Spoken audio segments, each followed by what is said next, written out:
Hi friends, എല്ലാവർക്കും Sherry's വേൾഡിൻ്റെ പുതിയൊരു വീഡിയോയിലേക്ക് സ്വാഗതം. ഇന്ന് ഞാൻ വന്നിട്ടുള്ളത് ഒരു അടിപൊളി ഐറ്റമായിട്ടാണ് കേട്ടോ. നിങ്ങൾക്ക് ഏകദേശം മനസ്സിലായി കാണുമെന്ന് വിചാരിക്കുന്നു. ഒരു ചാള വറ്റിച്ച കറിയാണ് ഉണ്ടാക്കാൻ പോണേട്ടോ. നല്ല മുളക് കറിയാണ്, എല്ലാവർക്കും ഇഷ്ടമാവും. വേറെ ലെവലാണ് കേട്ടോ നമ്മളെ ഈ ചാളക്കറി. അപ്പോൾ നിങ്ങളൊന്ന് വീഡിയോ കണ്ടു നോക്കൂട്ടോ, എങ്ങനെയുണ്ട് നോക്കിയാലോ. അപ്പോൾ അത് ഞാൻ ഗ്യാസ് സ്റ്റവ് ഓണാക്കിയിട്ട് ഒരു കടായി വെച്ച് കൊടുത്തിട്ടുണ്ട് കേട്ടോ. ഇനി അതൊന്ന് ചൂടായി വന്നതിന് ശേഷം നമുക്ക് കുറച്ച് വെളിച്ചെണ്ണ ഒഴിച്ചു കൊടുക്കാം കേട്ടോ. വെളിച്ചെണ്ണയിൽ ഉണ്ടാക്കുകയാണ് ഏറ്റവും നല്ലത് കേട്ടോ.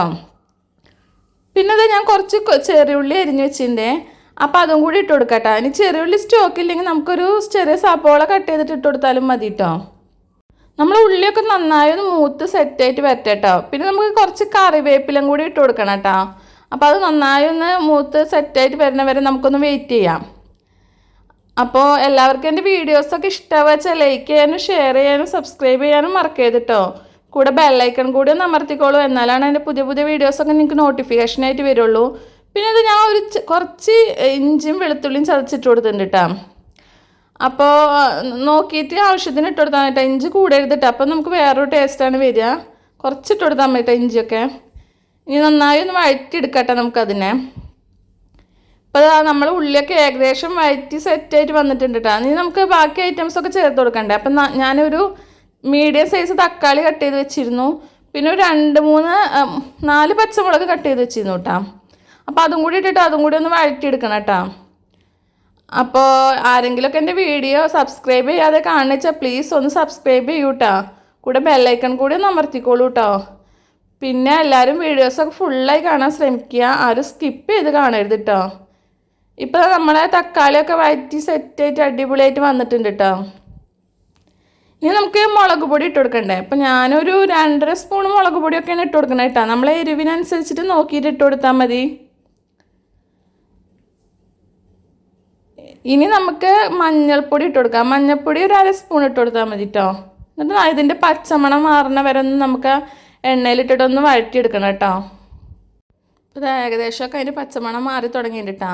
ഈ കാര്യം നമുക്ക് ചോറിന് മാത്രമൊന്നുമല്ല കേട്ടോ, നല്ല കപ്പ കിട്ടുകയാണെന്ന് വെച്ചാൽ കപ്പയുടെ കൂടെ കഴിക്കാനും ചപ്പാത്തിയുടെ കൂടെ കഴിക്കാനും ഒക്കെ അടിപൊളി ടേസ്റ്റ് തന്നെ കേട്ടോ. പൊറോട്ട കിട്ടുക പൊറോട്ടയുടെ കൂടെ ഒക്കെ കഴിക്കാൻ പറ്റും. നല്ലൊരു പ്രത്യേക ടേസ്റ്റാണ് ഈ കറിക്ക്.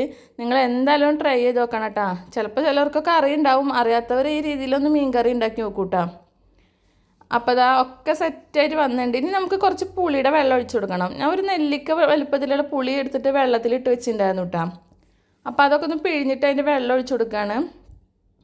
ഇനി നമുക്ക് ആ മസാല ഒക്കെ അതിലൊന്ന് മിക്സ് ചെയ്തിട്ട് സെറ്റാക്കി എടുക്കണം അല്ലേ. പിന്നെ നമുക്ക് എത്രത്തോളം കറി വേണം വെച്ചാൽ അതിനനുസരിച്ചിട്ട് വെള്ളം ഒഴിച്ചു കൊടുത്തോളൂ കേട്ടോ. നമ്മളെ കറി അധികം പിന്നെ നീണ്ട കറിയല്ല കേട്ടോ, ഒരു കുറുകിയ കറിയാണ് നമ്മൾ ഉണ്ടാക്കാൻ പോണത്. ഒരു ഗ്രേവി ടൈപ്പ് കറിയാണ്. അപ്പോൾ ഒരുപാട് വെള്ളം ഒഴിക്കണ്ട, പാകത്തിന് ഒഴിച്ചു കൊടുത്താൽ മതി. പിന്നെ അത് ആവശ്യത്തിന് ഉപ്പിട്ട് കൊടുത്തു കേട്ടോ. ഇനി ഇത് നന്നായും തിളച്ച് സെറ്റായിട്ട് വരട്ടെ, നല്ലോണം തിളച്ച് അടിപൊളിയായിട്ട് വരട്ടെ. അതുവരെ നമുക്കൊന്ന് വെയിറ്റ് ചെയ്യാം. അപ്പോൾ നമ്മൾ മീനൊക്കെ നന്നായി വൃത്തിയാക്കി വെച്ചിട്ടുണ്ടായിരുന്നു കേട്ടോ, കട്ട് ചെയ്തിട്ട് വൃത്തിയാക്കി വെച്ചിട്ടുണ്ടായിരുന്നു. അപ്പോൾ അതൊക്കെ ഇട്ട് കൊടുത്ത്. ഇപ്പം നമുക്ക് ചാളൊക്കെ കൂടുതൽ മാർക്കറ്റിൽ കിട്ടുന്ന മീനല്ലേ, അപ്പം നമുക്ക് ഉണ്ടാക്കി വെക്കാനും കുഴപ്പമില്ല, അധികം റേറ്റ് ഒന്നും ഇല്ലല്ലോ അപ്പോൾ ചാളക്ക്. അപ്പോൾ ഏറ്റവും കൂടുതൽ കിട്ടുന്ന മീനാണ് ചാളി അയില അല്ലേ. അപ്പോൾ നമുക്കത് വെച്ചിട്ട് ഒരു ദിവസം എല്ലാവരും ഇങ്ങനെ ഒന്ന് ഉണ്ടാക്കി നോക്കിക്കോളൂ കേട്ടോ. അപ്പോൾ അതാ നമ്മളെ മീനൊക്കെ ഒന്ന് തിളച്ച് സെറ്റായിട്ട് വരട്ടെ. ചാളൊക്കെ ആകുമ്പോൾ പെട്ടെന്ന് വെന്ത് വരും കേട്ടോ. അപ്പോൾ അത് ഏകദേശമൊക്കെ തിളച്ച് സെറ്റായി വേവായി തുടങ്ങിയിട്ടുണ്ട് കേട്ടോ നമ്മളെ ചാളൊക്കെ. അപ്പോൾ നല്ല അടിപൊളി കറി തന്നെ കേട്ടോ. ഇനി നമ്മളിത് മാറ്റി വെച്ച് കുറച്ച് കഴിഞ്ഞ് തണുത്താൽ ഒന്നും കൂടി കട്ടിയായിട്ട് വരും കേട്ടോ നമ്മളെ കറി. അപ്പോൾ അത് കറിയൊക്കെ സെറ്റായിട്ടാണ്. വീണ്ടും പുതിയൊരു വീഡിയോ ആയിട്ട് കാണാം.